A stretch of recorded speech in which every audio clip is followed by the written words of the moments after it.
Jamia community radio सुनने वालों को शकील अख्तर का आदाब को बोलो दोस्तों। और आज एक बार फिर हम हाजिर हैं एक नए डॉक्टर के साथ, एक नए मौजू के साथ।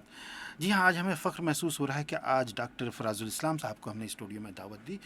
फराज साहब, आप स्टूडियो में तशरीफ़ लाए हैं, बहुत बहुत शुक्रिया आपका कि इतनी मसरूफ़ियत से आपने वक्त निकाला और हमारे पास आए। और सामीन, आप सुन रहे हैं जामिया कम्युनिटी रेडियो FM 90.4 और डॉक्टर फराजुल इस्लाम साहब यूँ तो MD मेडिसिन हैं, यानी कि फिजिशियन हैं, और फिजिशियन के साथ ये इंटेंसिविस्ट भी हैं कि अगर इमरजेंसी में कोई केस आता है तो उसके साथ क्या किया जाए, इसके बारे में भी इनको अच्छी खासी जानकारी है। डॉक्टर साहब इससे पहले RML हॉस्पिटल में रह चुके हैं, अब ये पासी के एक हॉस्पिटल अर्जेंट केयर से भी वाबस्ता हैं। तो डॉक्टर साहब, हॉस्पिटल के तजर्बात आपके साथ हैं और यूँ भी आप एक MD मेडिसिन है, यानी इंटरनल मेडिसिन जिसको कहते हैं। हमारे सुनने वालों को सबसे पहले इस कंसेप्ट को ज़रा क्लियर कीजिए कि मेडिसिन तो ठीक है, दवा होती है, एक आदमी बीमार होता है, नज़ला ज़ुकाम हुआ, सर्दी खांसी हुई, जिस्म के किसी हिस्से में दर्द हुआ, डेल्टॉइड मसल्स में दर्द हुआ, ठीक है, सर्दी लग गई होगी, दवा दे दी जाए, ठीक बात है। लेकिन ये मेडिसिन के साथ साथ इंटरनल मेडिसिन का कंसेप्ट क्या है लोग? जी, बहुत बहुत शुक्रिया आपने इनवाइट करा, और मेरे लिए बड़ी खुश नसीबी की बात है कि मैं लोगों के किसी काम आ सकूं। देखिए, मेडिसिन के साथ एक नया वर्ड जो जुड़ा हुआ लग रहा है, इंटरनल मेडिसिन। इससे पहले इसको जनरल मेडिसिन कहा जाता था, और एक अपने आप में एक ब्रांच है, एक सब्जेक्ट है। जनरल मेडिसिन को मॉडिफाई करके या इसको रीनेम करके इंटरनल मेडिसिन कहा गया, या लेटेस्ट नेम इसका इंटरनल मेडिसिन है। इंटरनल मेडिसिन डील्स विद ऐसी ऐसी चीज़ों के साथ डील करता है जिसमें अगर बॉडी की कोई नॉर्मल फिजियोलॉजी डिस्टर्ब हो जाए, मसलन कोई बॉडी के कोई ऑर्गन अगर अपनी नॉर्मल वर्किंग से हट जाए तो उसको फिर हम लोग डील करते हैं। So this is basically internal सारे ऑर्गन्स को डील करने के लिए सब्जेक्ट है। फिजियोलॉजिकल चेंज जो आती हैं बॉडी के अंदर, उसको डील करने के लिए जो सब्जेक्ट है, एक तरह से जनरल मेडिसिन है या इंटरनल मेडिसिन है। तो डॉक्टर साहब, ये कैसे पॉसिबल होता है? आज सुपर स्पेशलिटी का दौर है, हर शख्स, हर डॉक्टर, हर फील्ड अपने आप को अच्छा से अच्छा बनाने के लिए सुपर स्पेशलाइजेशन की तरफ जा रहा है। लेकिन यहाँ पर पूरी बॉडी में अगर ब्रेन में कोई तरह की डिस्टर्बेंस होती है नॉर्मल कोर्स से हटकर, अगर हार्ट बीट में डायस्टोल एंड सिस्टोल में फ़र्क आता तो आप देखेंगे, किडनी में पत्थर आ जाए तो आप देखेंगे, है ना? में पत्थर तो एक सर्जिकल ब्रांच हो गया। नहीं, अगर उसके सर्जिकल से पहले का तो मामला आपका है। जी। देखिए, जहाँ तक रही बात सुपर स्पेशलाइजेशन की और MD मेडिसिन की, तो MD मेडिसिन के बाद ही सुपर स्पेशलाइजेशन होता है। जी। मसलन ये कि अगर किसी, जैसे आपने कहा, ब्रेन के अंदर कोई डिस्टर्बेंस आ जाए या हार्ट की अपनी रिदम चेंज हो जाए, सिस्टोल डायस्टोल में कुछ गड़बड़ आ जाए, तो we are suppose to deal with it. हम लोगों को वी आर ऑथराइज्ड। इसके डील करने के पैरामीटर्स क्या हैं? किस हद तक डील करेंगे? क्या सर्जिकल जहाँ से सर्जरी की सरहद शुरू होती है वहाँ पर जाके आप ख़त्म कर दें कि ये आगे का मामला है? नहीं, जहाँ देखिए हम लोग डील भी कर सकते हैं जहाँ तक कहीं पे कोई इंटरवेंशन की ज़रूरत नहीं है। मसलन हार्ट अटैक की अगर हम बात करें, अगर किसी पेशेंट को हार्ट अटैक होता है तो उसके लिए हम लोग डील करते हैं, और हम लोग डील करते थे और करते हैं, आज भी करते हैं, और हम लोग ऑथोराइज्ड भी हैं कि हम लोग डील कर सकें। लेकिन ये कि एक कंजर्वेटिव मैनेजमेंट हम लोग बोलते हैं। मसलन दवाइयों तक जब तक मामला है तब तक तो हम लोग डील करेंगे। अगर खुदा न खास्ता पेशेंट को फ़ौरन अर्जेंटली ज़रूरत है कि इसको किसी इंटरवेंशन की ज़रूरत है, जैसे आजकल हम लोग सुनते हैं स्टेंटिंग, या हिंदी में या उर्दू में कहते हैं छल्ले डालने वाली बात, तो अगरचे छल्ले डालने वाली बात ज़रूरी है, फ़ौरन इमीडिएटली करने की ज़रूरत है या नौबत आती है, तो उसके लिए फिर सुपर स्पेशलिस्ट होते हैं जो कार्डियोलॉजिस्ट होते हैं, वो इसको डील करते हैं। और अगर पेशेंट कंजर्वेटिव मैनेजमेंट की ज़रूरत होती है तो हम लोग भी कर सकते हैं और कार्डियोलॉजिस्ट भी कर सकते हैं। इसी तरह से जैसे आपने नाम लिया, ब्रेन के अंदर कोई प्रॉब्लम आ जाए, तो ब्रेन के अंदर अगर कोई प्रॉब्लम आती है, जब तक कंजर्वेटिव मैनेजमेंट करने की बात है, या जब जिस हद तक कंजर्वेटिव मैनेजमेंट हो सकता है उस हद तक तो हम लोग करते हैं। और अगर कहीं पे खुदा न खास्ता किसी मरीज़ को इंटरवेंशन की ज़रूरत होती है, मतलब किसी को स्टेंटिंग की ज़रूरत है, ये सर्जरी की बात नहीं, जो लोग स्टेंटिंग करते हैं हार्ट में भी, वो भी फिजिशियंस होते हैं, दे आर ऑल्सो फिजिशियंस। पर एक इंटरवेंशन की जब बात आती है तो फिर वहाँ पे उससे सुपर स्पेशलिस्ट कंसर्न डिपार्टमेंट को या सुपर स्पेशलिस्ट डॉक्टर्स को की ज़रूरत पड़ती है। तो इंटरनल मेडिसिन वाले जो होते हैं वो एक तरह से सारी बॉडी के ऑर्गन्स को, सारी डिसफंक्शनिंग को डील कर सकते हैं जब तक कंजर्वेटिव मैनेजमेंट की बात है। अगर कंजर्वेटिव मैनेजमेंट से आगे किसी भी किस्म की इंटरवेंशन की ज़रूरत पड़ती है तो फिर वहाँ उस ब्रांच के सुपर स्पेशलिस्ट डॉक्टर से हेल्प ली जा सकती है। डॉक्टर साहब, क्या इसमें ENT भी पूरा आता है? नहीं, ENT अपने आप में एक सर्जिकल ब्रांच है। इसका अगर आप देखें, MD जिस वो होते हैं, जिन MDs उनके आगे लगाया जाता है जो फिजिशियंस होते हैं, और MS उनके आगे लगाया जाता है जो सर्जिकल ब्रांच होते हैं, सर्जरी। तो इसलिए आपने कभी MD ENT नहीं सुना होगा, MS ENT सुना होगा। MS means masters of surgery. Internal medicine में क्या आप ENT जैसे ईयर नोज थ्रोट को डील करते हैं? नहीं, नॉट एट ऑल। ये इसको बाईपास कर देते हैं आप?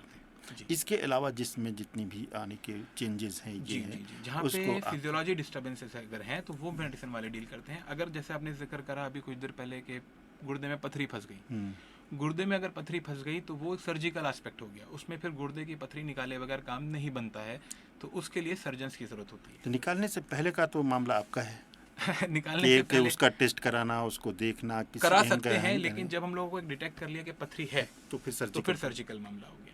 और अगर उससे पहले कुछ इस तरह के अगर हम डिस्टर्बेंसेस देखते हैं कि किडनी फंक्शनिंग में कुछ यूरिया और क्रेटिनिन जो एक पैमाइश होती है किडनी जी फंक्शनिंग की, जी उसमें अगर डिस्टर्बेंसेस हैं तो कुछ हद तक हम भी डील करते हैं, और अगर ज़रूरत पड़ती है तो फिर नेफ्रोलॉजिस्ट जो किडनी स्पेशलिस्ट होते हैं उनकी भी हेल्प लेते हैं। चलिए नेफ्रोलॉजिस्ट की बात कही आपने, नेफ्रॉन में भी कभी कभी प्रॉब्लम आती है तो ये सब मसाइल हमारे सामने आते हैं। डॉक्टर साहब ये तो ह्यूमन बॉडी के अंदर जो चेंजेस आते हैं नेचर से अलग हट करके, यानी नॉर्मल कोर्स से अलग हट के उसकी बात कर रहे हैं, लेकिन हमारे समाज में भी कुछ कुछ ऐसी तब्दीलियां आती हैं टाइम्स टू टाइम्स। जैसे कि अभी ये बरसात का मौसम है लेकिन बारिश नहीं हो रही है, कहीं कहीं पर पानी जमा है, ख़ासतौर से ये जामिया के आसपास के इलाके में सलम का इलाका है जहाँ पर आप पानी भी है, गंदगी भी है, तो डेंगू के खतरात बहुत बढ़ जाते जी हैं। जी तो क्या डेंगू को भी आप डील करते हैं? जी बिल्कुल। इंटरनल मेडिसिन वालों का एक बहुत बड़ा एक ब्रांच का एक साइड है, ये एस्पेक्ट है इंटरनल मेडिसिन का, फीवर्स। फीवर अपने आप में एक बहुत बड़ा सब्जेक्ट है, बहुत बड़ा एक ब्रांच है, वो हम लोग डील करते हैं। जहाँ तक रही बात डेंगू की, आपने आजकल चूँकि डेंगू बरसात का मौसम है तो डेंगू ही नहीं, बहुत सारे अलबत्ता इन्फेक्शंस जिसे हम लोग कहते हैं, इन्फेक्शन अपने आप में सारे इंटरनल मेडिसिन का पार्ट है। और इन्फेक्शंस बहुत ज़्यादा आज के दौर में फैले हुए हैं अभी जो सीज़न चल रहा है। इन्फेक्शन भले ही वो किसी भी ऑर्गन का हो या जनरल इन्फेक्शन जैसे आपने डेंगू कहा या मलेरिया कहा, टाइफाइड है, इस तरह के इन्फेक्शन आजकल बहुत चल रहे हैं।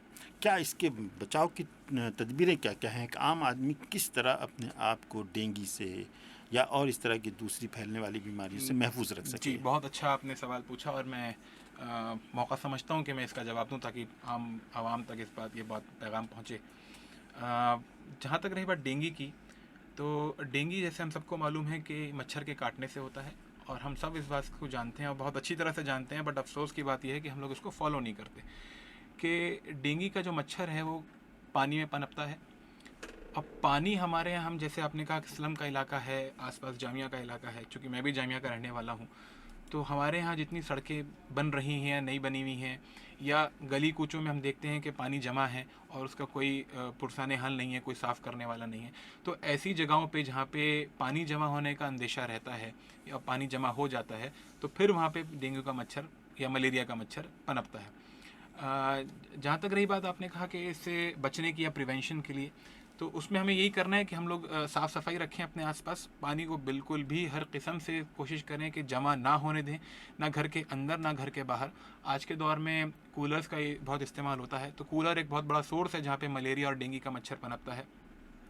हमने देखा है कि घरों पे कई बार छपरे पड़े होते हैं जिस पे लोग टायर डाले हुए होते हैं, स्लम्स के एरिया में अगर आप जाकर देखें तो वहाँ पे बहुत बड़ा ख़तरा है वो डेंगू के मच्छरों के लिए, कि वहाँ पे बहुत ज़्यादा और बहुत फ्रीक्वेंटली और बहुत ज़्यादा तादाद में मच्छर पाए जाते हैं। तो घरों के अंदर कूलर्स, छतों पे किसी किस्म से पानी ना जमा होने दें, यही कुछ एहतियात हैं जिससे कि डेंगू का मच्छर को हम रोक सकते हैं। डॉक्टर साहब ये जिस इलाके में हम आप रहते हैं या हमारे ज़्यादातर सुनने वाले जो रहते हैं वहाँ पे इस तरह के केसेस ज़्यादा पाए जाते हैं, तो ऐसे केसेस ना हो इसके लिए हमारे सुनने वाले से आपकी क्या अपील होगी? देखिए मेरी सुनने वालों से अपील ये रहेगी, जैसे मैंने अभी कहा कि एक तो पानी का खास ध्यान रखें कि पानी जमा ना होने दें। दूसरी बात ये कि जो बड़े हों चाहे छोटे हों, मैंने देखा है कि कई एडवर्टाइजमेंट्स में बच्चों पर जोर दिया गया, बच्चों पे ही नहीं बड़ों को भी इस बात का ध्यान रखें कि अपने आस्तीनों को कवर करके रखें, अपने फुल स्लीव्स के कपड़े पहने, बॉडी का जितना कम से कम पार्ट एक्सपोज हो उतना अच्छा है ताकि मच्छरों को काटने की जगह ना मिलने पाए। दूसरी बात ये कि हम लोग हाइजीन का ख़ास ध्यान रखें। हाइजीन के ध्यान से मतलब सिर्फ डेंगू की बात नहीं मैं कर रहा, टाइफाइड का एक बहुत बड़ा ज़ोर आजकल चल रहा है, हमारे बहुत टाइफाइड के मरीज़ बहुत आ रहे हैं। टाइफाइड के फैलने की वजह गंदा पानी पीने या गंदा खाना खाने से है। तो चूँकि बारिश का मौसम चल रहा है, बारिशें नहीं हो रही हैं अलबत्ता, लेकिन ये कि इन्फेक्शन का वायरसेस और बैक्टीरिया के लिए ये मौसम बहुत मुफीद होता है कि वो पनप पाएँ। इसलिए बाहर का खाना खाना अवॉइड करें, हाइजीनिक जगह से खाना खाएँ, घर के अंदर हाइजीन मेंटेन करके रखें, हाथों का बार बार धोना का रूटीन बनाएं।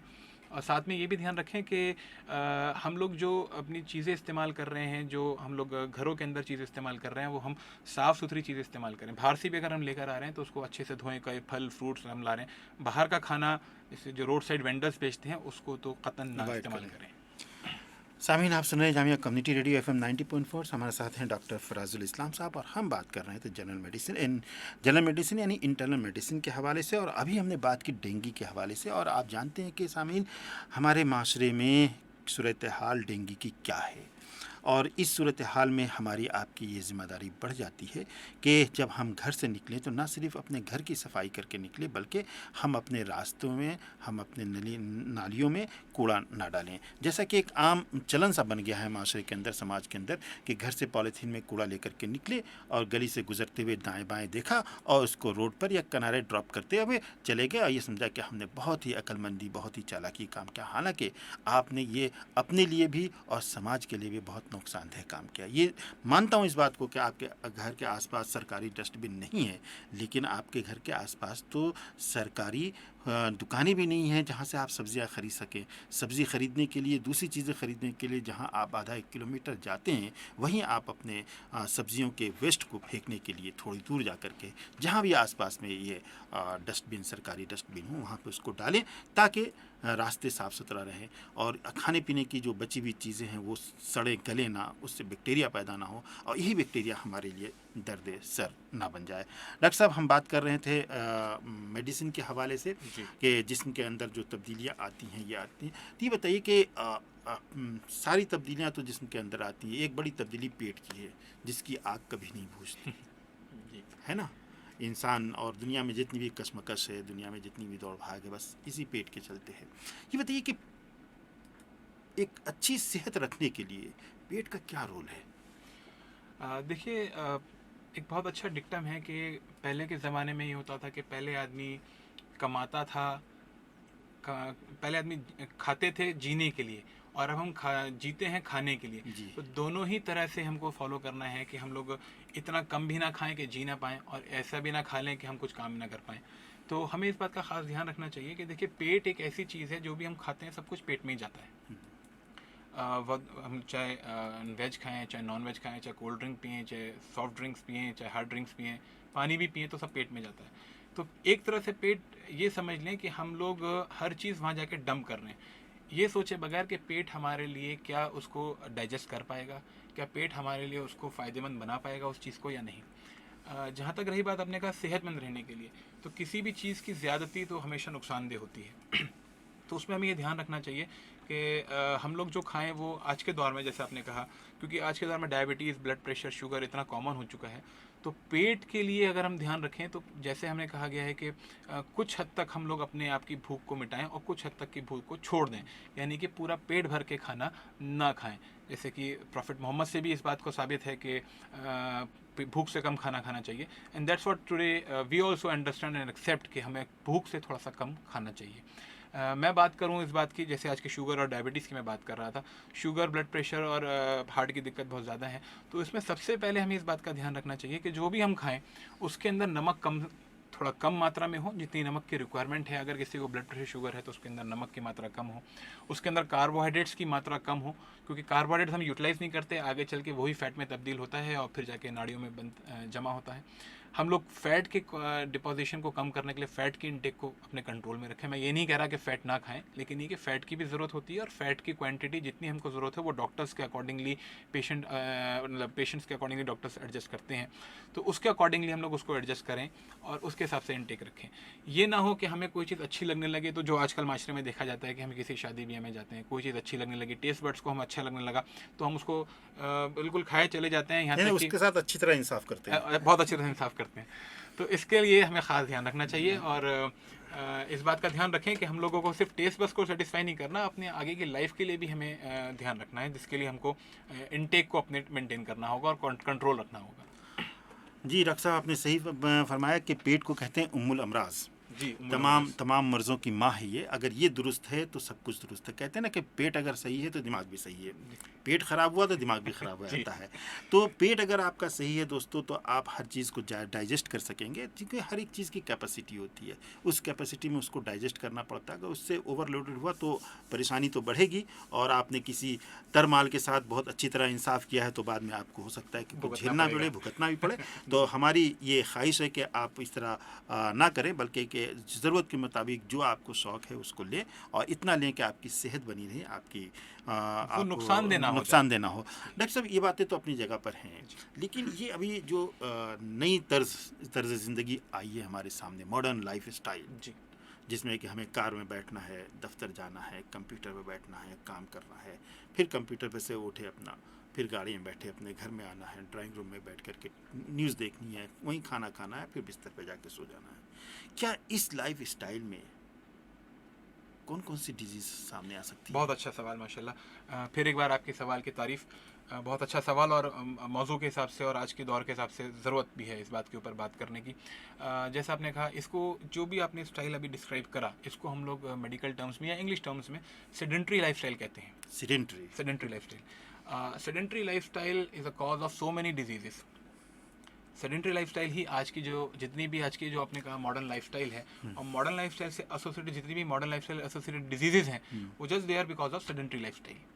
तो सेडेंट्री लाइफस्टाइल की वजह से, जैसे मैं बार बार जिक्र कर रहा हूँ, चूँकि मैं मेडिसिन का आदमी हूँ, बीइंग ए फिजिशियन हम लोगों को रोज़ाना देखना पड़ता है डायबिटीज़। अगर पेशेंट या सब्जेक्ट अपनी लाइफस्टाइल को ठीक रखे, सेडेंट्री लाइफस्टाइल ना रखे, तो या तो शुगर ना हो, या शुगर अगर हो तो खुदा न खास्ता किसी को हो जाए तो कंट्रोल रहे। दूसरा आता है ब्लड प्रेशर। ब्लड प्रेशर अगर किसी का है तो कंट्रोल रहेगा। ब्लड प्रेशर शुगर के बाद सबसे बड़ी प्रॉब्लम है हमारे पास हार्ट की डिजीज़ की। अब यही दोनों शुगर के और ब्लड प्रेशर की वजह से, यही नहीं कि सिर्फ ये हार्ट में ही जाकर के ब्लॉकेज करती हैं, ये ब्रेन में भी जाकर के ब्लॉकेज करती हैं। तो हमारी चूँकि सेडेंट्री लाइफस्टाइल इतनी ज़्यादा हो गई है, जैसे आपने अभी पिछला सवाल पूछा, इनटेक, हमारा इनटेक प्लस उसको हम इनटेक तो कर लेते हैं, यूज़ कर नहीं पाते हैं, क्योंकि गाड़ी में बैठे खाना खाया, फिर सो गए, और खास तौर से एसी में बैठ करके एग्जैक्टली।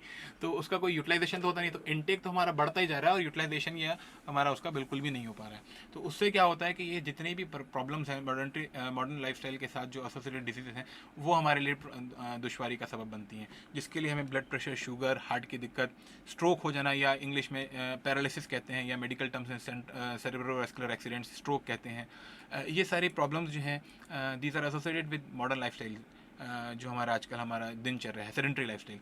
और इन सब की वजह से, सेडेंट्री लाइफस्टाइल की वजह से, चूँकि हमारा एक्सरसाइज नहीं हो पाती, तो ओबेसिटी अपने आप में एक बहुत बड़ी जड़ है। तो हिंदुस्तान में ओबेसिटी भी एक मसला बना हुआ है, बहुत बड़ा मसला बना हुआ है। और उसके साथ साथ ये डायबिटीज़, ब्लड प्रेशर, हार्ट की दिक्कत, स्ट्रोक या पैरालिसिस, जैसे मैंने कहा।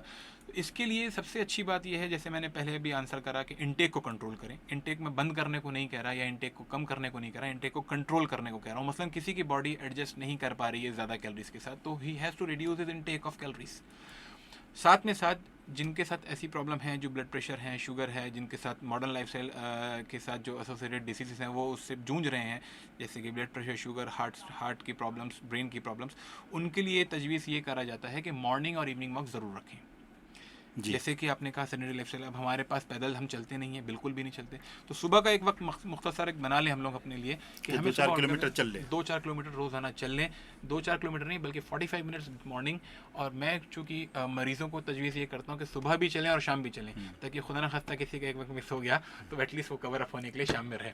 बाकी चलने की तो कोई हद नहीं है। बहुत ही लॉजिकल, बहुत ही अच्छा आपने सवाल का जवाब दिया। डॉक्टर साहब ये बताएं कि ये हाइपरटेंशन, शुगर, थायराइड और ब्लड प्रेशर, ये तमाम जो डिजीज़ हैं या मॉडर्न लाइफस्टाइल डिजीज़ हैं, ये आपस में इनके क्या रिश्ते हैं? देखिए, थायराइड का तो मॉडर्न लाइफस्टाइल से ऐसा दिक्कत नहीं है। थायराइड तो एक तरह की, मैं बताऊंगा इस बारे में। थायराइड तो एक तरह का ये मसला है कि थायराइड एक ग्लैंड होता है, जिसकी वजह से, जो कि थायरॉक्सिन सिक्रीट करता है।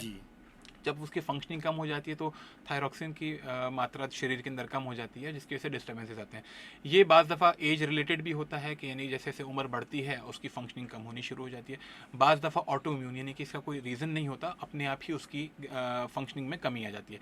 तो या कभी कभार किसी को कोई इन्फेक्शन हो गया थायराइड के इन्फेक्शन के बाद भी ऐसा होता है कि उसकी फंक्शनिंग में कमी आती है, क्योंकि कोई चीज़ मुतासिर हो जाएगी, किसी के अंदर कोई बीमारी आ गई तो उसकी फंक्शनिंग कम हो जाएगी। तो थायराइड तो एक अपने आप में अलग मसला है। रही बात जैसे आपने कहा ब्लड प्रेशर या शुगर, इनके आपस में क्या ताल्लुकात हैं? इसका ताल्लुकात ये है सर कि जैसे कि हम लोग जब हम कोई बॉडी के अंदर कोई इंटेक बढ़ जाता है, बॉडी के अंदर जब इंटेक बढ़ जाता है तो क्या होता है कि बॉडी के अंदर चर्बी की मात्रा बढ़ गई। चर्बी की मात्रा जब बढ़ जाएगी तो वो जाके कहाँ कहाँ डिपॉजिट होती है? वो हमारी आर्टरीज़ के अंदर जाके डिपॉजिट होती है, यानी कि हम लोग वेसल्स जिसे बोलते हैं। वेसल्स के अंदर, वेसल्स भी बहुत सारे तरह के होते हैं, आर्टरीज, वेन्स। तो आर्टरीज़ के अंदर जाके जब ये जमती है तो जैसे हम एक पाइपलाइन समझ लें, पाइपलाइन के अंदर रुकावट आती है तो प्रेशर बढ़ जाएगा। ऐसे जब उसके अंदर रुकावट आएगी तो फिर ये ब्लड प्रेशर बढ़ता है। ब्लड प्रेशर बढ़ने के बहुत सारे वजूहत हैं। उसके अंदर एक सबसे आम चीज़ जो कि हमारे हाथ में है, जिसको हम कंट्रोल कर सकते हैं, एक मॉडिफाइबल फैक्टर्स होते हैं और कुछ नॉन मॉडिफाइबल फैक्टर्स होते हैं। मसलन किसी के आर्टरीज जैसे जैसे उम्र बढ़ेगी उसके अंदर इलास्टिसिटी कम हो जाएगी, तो वो तो हमारे हाथ में नहीं है। उम्र हमारे हाथ में नहीं है, उम्र तो रोज़ाना बढ़ रही है दिन ब दिन। लेकिन जो मॉडिफाइबल फैक्टर्स हैं जो हमारे हाथ में हैं, मसलन ये कि हम चर्बी की मात्रा को कम कर लें, फैट इंटेक को कम कर लें, ताकि चर्बी का डिपोजिशन आर्टरीज़ के अंदर कम हो। जब आर्टरीज़ के अंदर चर्बी का डिपोजिशन कम होगा तो जो अंदर का जो ल्यूमन है वो इंटैक्ट रहेगा और फ्लो ठीक रहेगा। यही एक वजह है। डायबिटीज़ भी एक इसमें कंट्रीब्यूट करता है, जिसको हम लोग एथेरोस्क्लेरोसिस बोलते हैं। एक प्रोसेस होता है जिसके अंदर चर्बी जमा होनी शुरू हो जाती है। तो ये भी एक चर्बी की प्रोसेस को मतलब एक एड ऑन फैक्टर है जो कि उसको और बढ़ा देता है ब्लड प्रेशर के साथ साथ। तो ये आपस में बहुत एक कनेक्टेड हैं, इंटरकनेक्टेड चीज़ें हैं। ब्लड प्रेशर और शुगर के साथ साथ हार्ट की दिक्कत और ब्रेन की दिक्कत बहुत कॉमन चीज़ें हैं जो कि पाई जाती हैं।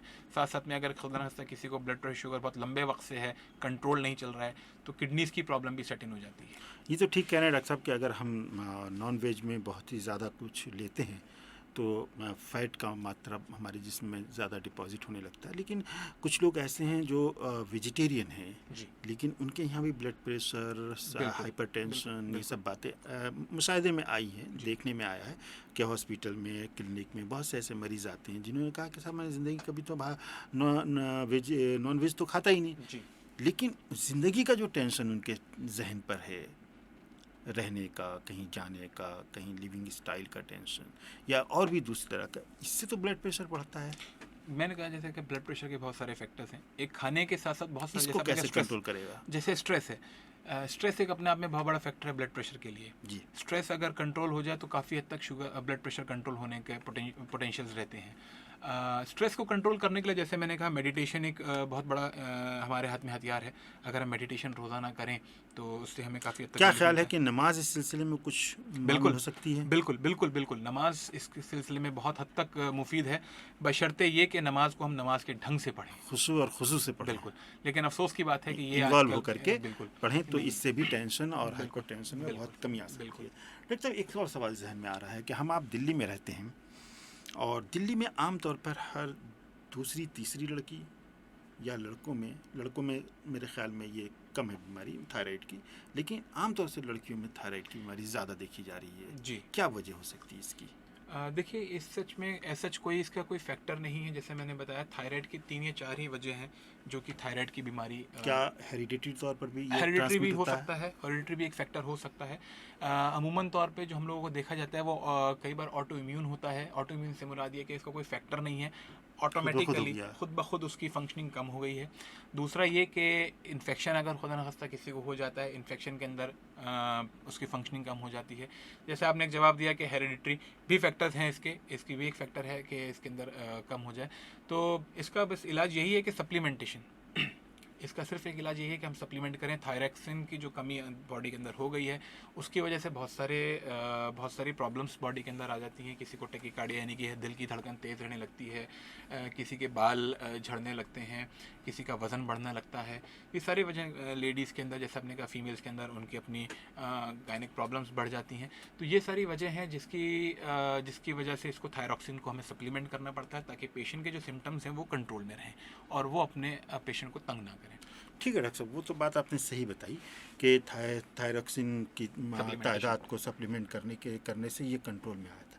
कुछ क्या नेचुरल तौर पर कुछ ऐसा तरीक़ाकार, जिस तरह आपने बताया कि मॉर्निंग को वॉक करें तो कम से कम ब्लड प्रेशर या फैट वगैरह कम हो जाती है, इस बीमारी को रोकने के लिए फितरी तौर पर, कुदरती तौर पर कुछ फिजिकल एक्सरसाइज इस तरह का हो जिससे कि ये कम हो?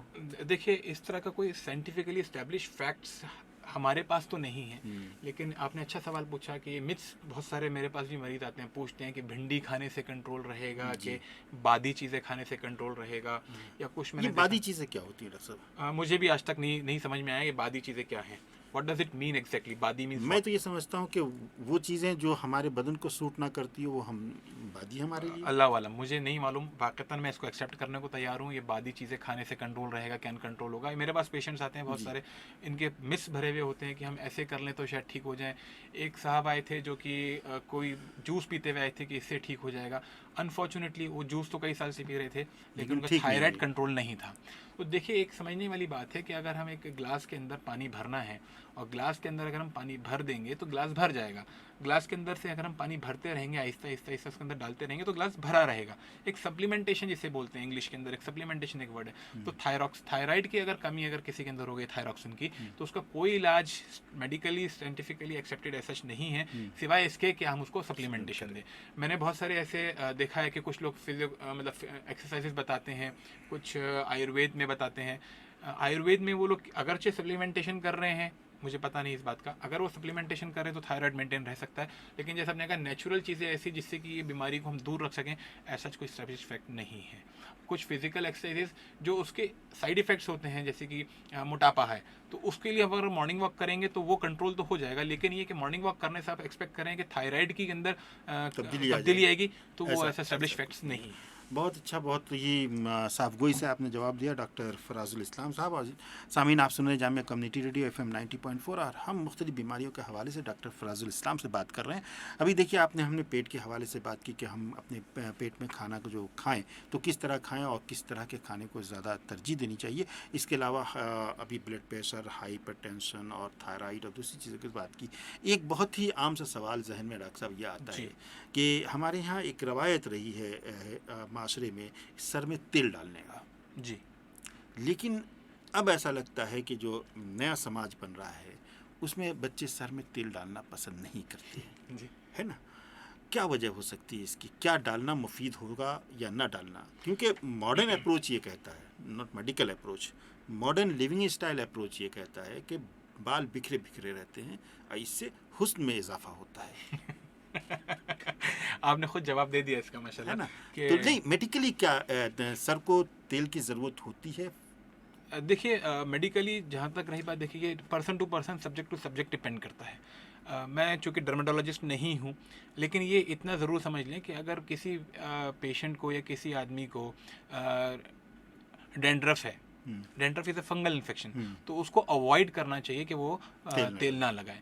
किसी को अगर किसी तरह का इन्फेक्शन अगर स्काल्प हो रहा है, बालों में इन्फेक्शन हो रहा है, तो उसको अवॉइड करना चाहिए, या अपने डॉक्टर से कंसल्ट करें, डर्मेटोलॉजिस्ट से, जो कि स्किन के और हेयर्स के स्पेशलिस्ट होते हैं, कि उनको किस किस्म का तेल अगरचे लगाना चाहिए और नहीं तो अवॉइड करना चाहिए। ये भी डॉक्टर साहब सुनने में आया है कि जो मेनिंजेस है हमारा सर के ऊपर, स्कल के ऊपर जो झिल्ली है जी, उस झिल्ली में जो बारीक बारीक सुराख होते हैं, लोग कहते हैं या मिथ के तौर पर कहा जाता है तेल लगाने से, चूँकि तेल में फैट होता है और वो यानी कि होल्स बंद हो जाते हैं। नहीं, ऐसा कुछ नहीं है। ये एक मिथ है, एक मिथ ये एक है। मिथ है कि होल्स बंद हो जाते हैं, क्योंकि मेनिंजेस के ऊपर एक बहुत बड़ा वॉल्ट अल्लाह ताला ने हमारे ऊपर रखा है, वॉल्ट जिसको हम लोग खोपड़ी कहते हैं। जी, तो वो वॉल्ट VAULT, मैं अपने लिसनर से अपील करूंगा कि इसको पढ़ें भी, गूगल पर सर्च करके, वॉल्ट VAULT वॉल्ट होता है। Vault is a very hard bone, it's really difficult to penetrate vault. तो ऐसा कुछ नहीं है, बल्कि मिथ भी मैं पहली बार सुन रहा हूँ कि मेनिंजेस के पोर्स बंद हो जाते हैं। जी, ऐसा कुछ नहीं, दिस इज ऑल मिथ। और तेल उन्हीं को लगाना चाहिए जो उनके बाल हेल्दी हों, जिनके सर में कोई इन्फेक्शन ना हो, बिल्कुल लगाना चाहिए। विटामिन E के आजकल बहुत सारे सप्लीमेंटेशन वाले ऑयल्स आ रहे हैं। हाउ फार हाउ गुड, इसके स्टडीज़ हो चुकी हैं, कुछ स्टडीज़ में इसको सपोर्ट भी करा गया कि विटामिन E वाले तेल लगाने चाहिए। They help in providing lust to the hairs, उसकी हेल्थ को मेंटेन करते हैं। लेकिन ये कि जिनको इन्फेक्शन है वो ना लगाएं। सामीन, आप सुन रहे हैं जामिया कम्युनिटी रेडियो FM 90.4, और हमने डॉक्टर फराजुल इस्लाम साहब से मुख्तलिफ मौज़ूआत पर गुफ्तगू की। मौज़ूआत थी हमारे हेल्थ के हवाले से, मुख्तलिफ बीमारियों के हवाले से। हमने यहाँ तक इनसे गुफ्तगू की जो कुछ मिथ हमारे समाज में रवायत बनी हुई है, उस रवायत को भी हमने आपको समझाने की और बताने की कोशिश की मेडिकल पॉइंट ऑफ व्यू से कि ये दुरुस्त है कि नहीं है। जैसे कि सर में तेल डालना, किस हद तक दुरुस्त है, इसको भी डॉक्टर साहब ने बताया। और इसके साथ साथ हमारी लिविंग स्टाइल जो भी एक मिथ बनती जा रही है कि नहीं साहब हम ऐसे रहते थे ऐसे रहेंगे, ऐसा नहीं है, बल्कि जोग्राफी एतबार से हमें जिन चीज़ों की ज़रूरत पड़ती है, जिन चीज़ों को ज़रूरत पड़ती है उसको इस्तेमाल करते हैं हम, और इस्तेमाल करना भी चाहिए। लेकिन वो तमाम चीज़ें जो हमारी सेहत के लिए मुज़र हैं, सेहत के लिए नुकसानदेह हैं, क्योंकि आज हमने चलना फिरना छोड़ दिया है।